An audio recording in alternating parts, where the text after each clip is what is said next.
రాజన్న సిరిసిల్ల జిల్లా వేములవాడ నియోజకవర్గంలో అకాల వర్షానికి దెబ్బతిన్న పంటలను ప్రభుత్వ విప్ వేములవాడ ఎమ్మెల్యే ఆది శ్రీనివాస్ పరిశీలించారు. చందుర్తి, కోనరావుపేట, వేములవాడ, రుద్రంగి మండలాల పరిధిలో వడగళ్ల వర్షం వల్ల దెబ్బతిన్న పంట పొలాలను రైతులను పరామర్శించి ఆందోళనకు గురి కావద్దన్నారు.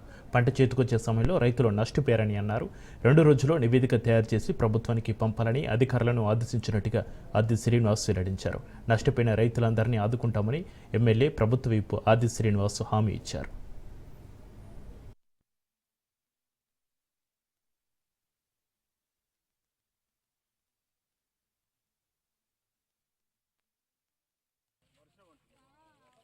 ఈదురుగాలులతో పాటు వడగండ్ల వర్షం కురవడంతో చందుర్తి మండలంలోని సనువుల ప్రాంతంలో దేవుని తండ, జల్పత్ తండ, అటువైపు కృష్ణంపేట, అటువైపు జోగాపూర్, ఇటువైపు లింగంపేట, మల్యాల ఈ చందుర్తి మండలంలో, పైకి కోనరావుపేట మండలంలో కూడా కొంత భాగం, ఆ పైన వీర్నపల్లి మండలంలో కూడా కొంత భాగంలో రైతులు వేసుకున్నటువంటి వరి పొలాల పైన వడగండ్ల పడడం వల్ల తీవ్రంగా నష్టం జరిగింది. ఎబో 33-35%, కొన్నకలు 50% కూడా పంట నష్టపోయిందనేటువంటి సమాచారం.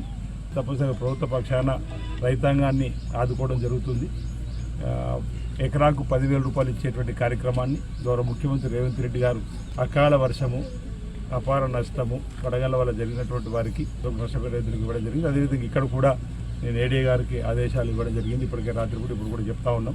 క్షేత్రస్థాయిలో ఇతర మండలాల్లో ఉన్నటువంటి వ్యవసాయ శాఖ అధికారులను కలెక్టర్ గారు కూడా పరిశీలనకు వెళ్ళి లేదంటే ఇతర అధికారులను కూడా సమన్వయం చేస్తామని చెప్పడం జరిగింది. ఎక్కడైతే నష్టం జరిగిందో మరి రైతుకు సంబంధించినటువంటి పూర్తి వివరాలు